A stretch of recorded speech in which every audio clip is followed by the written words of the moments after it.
এই দেশের মানুষ খুব বেশি অস্থির, বাংলাদেশের মানুষ খুব বেশি অস্থির। আমি পৃথিবীর অনেক দেশে ঘুরেছি, সেখানে দেখেছি মানুষজন খুব ধীরস্থির ভাবে কাজ করতে পছন্দ করে।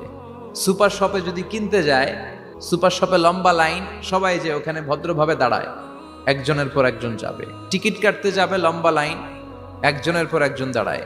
তো ওখানে যদি কোনো বাঙালি থাকে তখন দেখা যায় তার অস্থিরতা।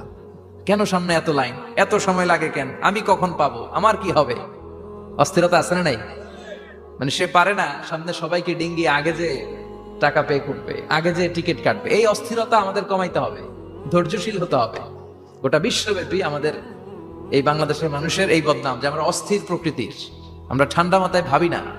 ঠান্ডা মাথায় ভাবতে হবে, ধৈর্যশীল হতে হবে। ইন্নামা সাবরু ইনদা সাদামাতিল উলা। বিষ্ণুনবী বলেছেন, বিপদের প্রথম ধাক্কায় যে সবর ধারণ করতে পারে সেই তো সবুর। এজন্য বিষ্ণুনবী দোয়া করতেন, আল্লাহুম্মা জাআলনি সাবুরা, আল্লাহ আপনি আমাকে ধৈর্যশীল বানান।